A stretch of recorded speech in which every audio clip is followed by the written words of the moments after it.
Amigos, hoje o presidente Vladimir Putin fez um importante discurso no Kremlin pela manhã, pelo horário do Rio de Janeiro. Ele abordou a questão do resultado do referendo da Crimeia e logo em seguida ele assinou o decreto de reintegração daquela república autônoma à Federação Russa. Num dos pontos desse seu discurso, o presidente Putin afirma, entre aspas, basta saber a história da Crimeia para compreender o que significa a Crimeia para a Rússia e a Rússia para a Crimeia. Alexander Medvedovsky, eu sei que você acompanhou toda a entrevista do presidente Putin. Quais são suas impressões? Eu gostei muito, achei discurso muito bem preparado, muito bem pensado, completo, firme, bastante dose de emoção. Ele chegou a dizer, Alexander, que as cidades da Crimeia são patrimônios russos e que nenhum dos povos que habitam a península havia perdido a sua identidade. É preciso conhecer a história da Crimeia e da ocupação da região para se entender o que o presidente quis dizer em profundidade. Aliás, tem que conhecer a história da Crimeia e da toda a relação da Rússia com a Ucrânia, a importância que tem a Ucrânia e a Crimeia para o povo russo, para a sua história, para entender que foi erro grotesco, imperdoável para potências ocidentais, Estados Unidos em particular, não levar-se em consideração nessa operação mal planejada, mal organizada, que está caindo na mesmice, a mesma coisa que está acontecendo na Ucrânia, já aconteceu na Geórgia, já aconteceu na Estônia, coisas parecidas aconteceram na Iugoslávia. Mas voltando para a sua pergunta, sem dúvida nenhuma, eu acho que nenhuma outra região, não sei se Alexander Krasnov concordar comigo, nenhuma outra região da Rússia tem tanta importância sentimental, emocional, histórica, religiosa para o povo russo como a Crimeia e Sevastopol em particular, cidade de Sevastopol. Cidade de Sevastopol, onde está localizada a base naval da frota do Mar Negro da Rússia. Totalmente está lá toda a frota do Mar Negro russo. Na verdade, eu concordo com o Alexander Medvedovsky, Lincoln. A gente aqui no nosso programa abordou várias etapas da história da Crimeia, né? Desde os tártaros da Crimeia que queimaram a cidade de Moscou em 1571, e então o czar da Rússia, o Ivan o Terrível, ele foi obrigado a se refugiar, a fugir da cidade, né? Depois eles, no ano seguinte, eles se revidaram, né? E quase acabaram com o exército dos tártaros da Crimeia. Agora, a própria península passou a fazer parte da Rússia para valer, assim, por assim dizer, foi no reinado da grande Catarina II, a imperadora da Rússia. E desde então, sempre foi, né, um lugar muito importante, estrategicamente, emocionalmente, como o Alexander também citou, né? Desde as sangrentas batalhas da Segunda Guerra Mundial, que custaram vidas de milhares e milhares de pessoas. Aliás, a própria Sebastopol foi, pelo menos em 2 ocasiões, foi palco de batalhas. Pela primeira vez foi na Guerra da Crimeia, em meados do século XIX, e depois foi a vez da Segunda Guerra Mundial, em que ela foi defendida, né, a custo de muitas vidas do então exército soviético, e a batalha pela Sebastopol foi uma das mais pesadas, mais sangrentas. Houve um desembarque das tropas, aliás, vários desembarques dos marinheiros russos, algumas dessas operações não muito bem planejadas, mas seja como for, dizem que naquela época o Mar Negro ele ficava por vezes de cor vermelha, de tanto sangue que foi derramado. Então a base de Sebastopol, eu diria que ela é muito mais do que uma base naval. Ela é símbolo realmente para a Rússia, de sua resistência, de sua capacidade de se reerguer depois de várias batalhas, né, contra vários exércitos, vários inimigos, durante pelo menos os últimos 2 séculos. E só para recapitular um pouquinho da importância que a Crimeia tem historicamente, assim, se a gente cavar fundo, existe um dado, mudado ainda das crônicas antigas, de que o primeiro príncipe russo a adotar o cristianismo como religião oficial, o príncipe Vladimir, ele foi batizado justamente lá na Crimeia, numa cidade chamada Khersonês, que hoje não existe mais. Foi uma cidade antiga, onde ele se encontrou. Ele queria casar com a filha do imperador bizantino, e a condição imposta foi que ele, para fazer isso, ele devia se converter como cristão. Então, o cristianismo para a Rússia também começou na Crimeia. Então, além de ser uma região simplesmente conhecida, né, dominada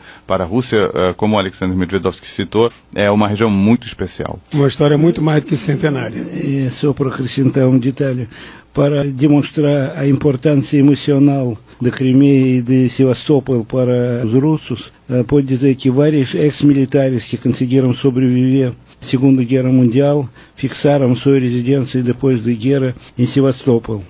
Tudo isso estabelece laços muito importantes dos russos com a terra da Península da Crimeia. Alexander, voltando ao discurso do presidente Putin, ele diz em certo ponto que ele compreende a motivação dos manifestantes pacíficos ucranianos naqueles movimentos de novembro, dezembro, janeiro, em Kiev, mas que os que estão por trás dos recentes acontecimentos violentos prepararam um golpe de Estado.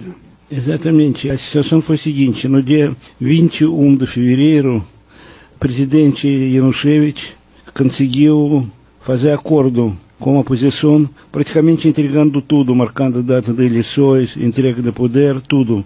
E o documento foi tão importante que 3 representantes da França, da Alemanha e da Polônia, ministros de Relações Exteriores, assinaram esse documento.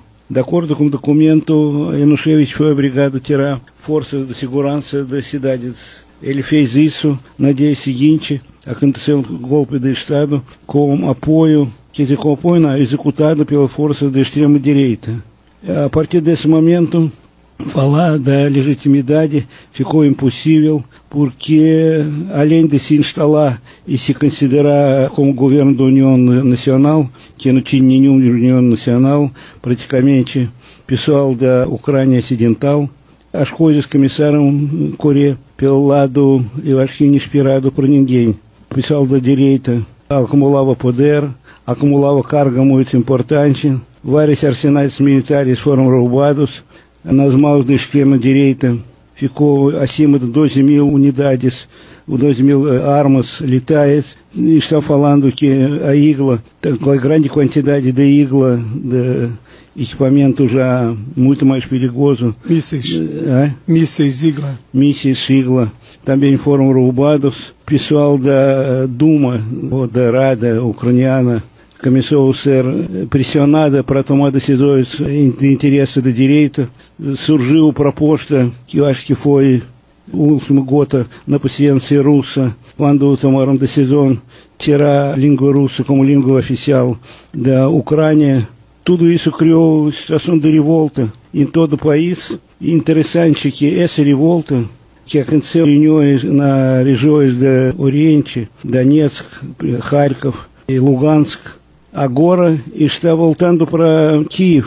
No domingo aconteceu uma manifestação popular que, por incrível que pareça, o governo atual colocou contra o povo forças de segurança. Tanto que representante do governo dos Estados Unidos, que está em Kiev, que é uma coisa também meio estranha, foi obrigado a exigir da ator de gente da Polônia, da Ucrânia, tirar forças de segurança da rua. Então tudo isso mostra, aliás, tem vários outros fatos que nós já falamos anteriormente e se pode falar tanto.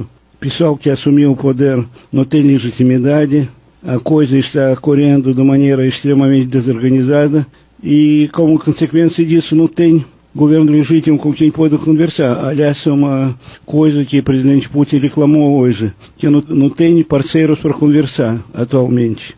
Na verdade, eu queria complementar sobre a gota d'água, que o Alexander mencionou, a questão da língua, que a gente aqui comentou bastante aqui no nosso programa Voz da Rússia, durante a tomada dessa medida e depois dela, né? Além de ser uma medida totalmente mal pensada, ridícula até, né, para os termos de hoje, e ela rendeu protestos não só por parte dos russos, né, que moram lá, os russófonos que moram na Ucrânia, já sem falar da Crimeia, onde 90% das pessoas falam uma língua, já vocês não podem nem imaginar como uma região que só fala russo, de repente se vê num país onde não pode mais falar, não é mais autorizado a falar o idioma. Mas houve protestos também por parte da Bulgária, por parte da Romênia e da Hungria, que tem suas minorias, porque cortaram não só a língua russa, mas todas as línguas regionais sofreram redução de uso dessas respectivas línguas. E no dia seguinte, se não me falha a memória, foram fechadas todas as páginas em russo de todos os estabelecimentos de governo ucraniano. Quer dizer,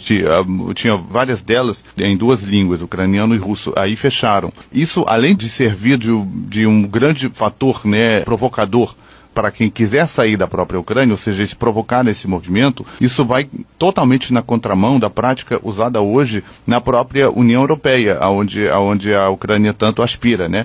A gente sabe que existem vários países na própria Europa que falam vários idiomas, sem citar o exemplo clássico da Suíça, que tem 4 ou 5 línguas oficiais, e isso não impede ninguém de formar um único país. Existem vários outros exemplos, e a tendência geral hoje no mundo moderno é você dar o máximo de direitos para qualquer que seja minoria que fale um idioma ou expresse uma cultura. Existem até minorias não radicadas sempre, né? Ou seja, externas, como os árabes, por exemplo, na França, que são representantes das ex-colônias, que migram para a sua ex-metrópole, e é num país onde nunca houve uma minoria árabe, digamos assim, nunca na história da França houve um período de minorias árabes radicadas lá. Hoje, com essa mudança, elas ganham esses direitos, né, para essa população ter os seus direitos respeitados. Mas então, o que a Ucrânia fez foi justamente o contrário. Esse fenômeno multilinguístico está em vários países da Europa, está na Espanha, na Itália, na Grã-Bretanha, onde existe o galês, onde existe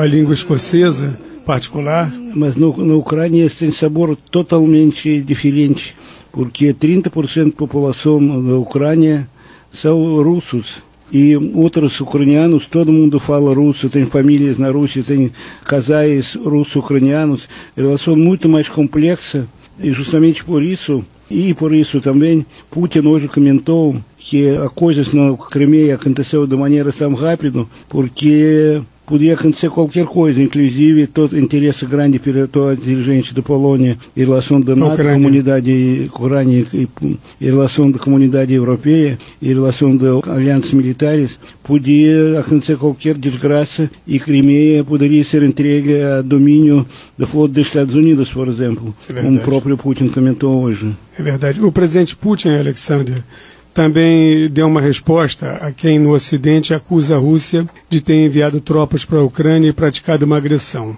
E eu gostaria que você esclarecesse, porque você, já em outro comentário, explicou a situação, a permanência dos soldados russos na Crimeia. Situação muito clara, mas muito mal explicada. Pelo acordo Ucrânia e Rússia, a Rússia tem direito a manter 25 mil militares na Crimeia. Nunca, nem antes, nem depois, nem até hoje, em momento algum, junto com aquele contingente complementar, russos não chegaram nem perto a 25 mil soldados, 25 mil militares permitidos pelo acordo internacional entre Ucrânia e Rússia. Mas o fato foi mal explicado e foi muito explorado pela imprensa ocidental, pela própria mídia ucraniana, alegando agressor, chamando a Rússia de agressor, intervenção militar, inclusive argumentando a impossibilidade de referendo por causa da presença dos militares russos, e ficaram lá de acordo com o acordo assinado entre governantes de dois países. Alexander, o presidente Putin falou por quase uma hora hoje, num momento muito importante do desenvolvimento da situação da Crimeia e da Ucrânia em geral. Como é que você avalia esse pronunciamento dele em termos de esclarecimento internacional e manifestação da posição correta da Rússia em todo esse conflito? Eu começaria com um horário inteligentemente escolhido para fazer esse discurso, justamente no horário quando pode ser ouvido na Europa, nos Estados Unidos, na América Latina. Então esse horário, 15 horas, horário de Moscou, foi muito bem escolhido. Então escolhido justamente com o intuito de explicar e colocar coisas de maneira muito clara, exatamente o que foi feito. E eu entendo o seguinte, que qualquer pessoa bem intencionada que quer entender, quer ouvir, tirar suas próprias conclusões, pode fazer isso ouvindo o discurso do presidente Putin. E acredito que não vai ser muito fácil, depois disso, reinventar as coisas, colocar as coisas de maneira explosiva, alarmista, como está fazendo mídia ucraniana e mídia ocidental junto. Nesse particular, eu queria falar um pouco sobre a mídia brasileira, um assunto que eu gosto tanto. Se percebe que a posição da mídia brasileira está mudando cada dia. Coisas está colocando de maneira muito clara, se coloca a opinião a favor, imediatamente se coloca a opinião contra. E isso, eu acho, também acontece pela clareza da posição da Rússia nesse sentido, porque todos que defendem a posição da Rússia falam coisas de maneira objetiva, coisas claras e compreensível e de acordo com a legislação internacional, que é muito importante. Alexander, esse pronunciamento do presidente Putin foi transmitido ao vivo pela TV brasileira nas primeiras horas da manhã de hoje, 8 e pouco da manhã, com tradução simultânea. E eu espero que a mídia formadora de opinião brasileira tenha podido ouvir e entender o que o presidente falou e fazer da sua opinião, a sua formação de opinião, mais esclarecida. Eu só lamento uma coisa, que na relação do país amigos que Putin citou e que apoiaram a decisão da Rússia, eu não ouvi uma palavra um país chamado Brasil. Foram citados expressamente Índia e China. Índia e China. E agora, já de manhã, depois do discurso do presidente Putin, a presidenta da Argentina, Cristina Kirchner, também manifestou seu apoio expresso à Rússia na questão da Crimeia. Alexander Krasnov, você teve a oportunidade de ver na TV brasileira. Você acha que a cobertura, então, foi suficiente para esclarecer mais a nossa mídia? Olha, a própria intenção da mídia brasileira de transmitir o discurso na íntegra, com tradução simultânea, o Alexander pode me corrigir, mas eu não lembro outro caso parecido, de a mídia brasileira querer colocar o discurso do Putin na íntegra com uma tradução simultânea, a primeira vez. Isso já mostra o interesse, né? E como você citou, Lincoln, como o Alexander também explicou aqui, o próprio fato, né, de você poder, não por outras fontes, não pegando umas frases, né, sabe, do discurso de alguém que é uma coisa bastante fácil de você distorcer, por exemplo, o conteúdo inteiro, né, você pegar um discurso na íntegra e dar acesso a esse discurso ao grande público, já é uma coisa muito importante e inédita, de fato, na história da mídia brasileira, pelo menos até onde a gente conhece. Isso vem comprovar, me parece que vem comprovar, o protagonismo da Rússia crescente no cenário mundial, que tem sido muito destacado por nossos comentaristas internacionais, vocês dois, Alexander Krasnov e Alexander Medvedovsky, e também Fabiano Mianitsuk e Ângelo Segrilo, que tem destacado, e o professor José Niemeyer, do IBMEC também, que tem destacado a importância do protagonismo da Rússia no mundo que nós queremos multipolar. Olha o fato que hoje o presidente Putin também mencionou no discurso dele, quando ele disse que sempre, no século XVIII, XIX e XX, toda vez quando a Rússia ganha força e se torna player importante no mercado internacional, começa o movimento do Ocidente para tentar enfraquecer o país. Na verdade é o que o Alexander Medvedov também sempre fala, né? É o que você sempre defendeu, Alexander. Esse é o fato, não é que defender. Só que conhece a história mundial, um pouco sabe disso. A própria relações do presidente Putin com o Ocidente. Eu já recomendei aos nossos leitores, nossos ouvintes, um livro de um grande jornalista inglês que começa a contar a história da vida política de Putin, lembrando o fato que no início ele era grande defensor de relações com o Ocidente. E todos os governantes russos das últimas gerações, mesmo Gorbachev e mesmo Yeltsin, todos no início tentaram de todas as maneiras melhorar, fazer relações com o Ocidente mais civilizadas, mais abertas, e todos acabaram, infelizmente, não dando isso porque, do outro lado, a recíproca não foi verdadeira. Muito bem. Alexander Krasnov, vamos adiante então com o nosso programa. Vamos lá. E vamos agradecer a Alexander Medvedovsky mais esta participação no programa Voz da Rússia. Obrigado a vocês pelo convite, obrigado aos nossos ouvintes.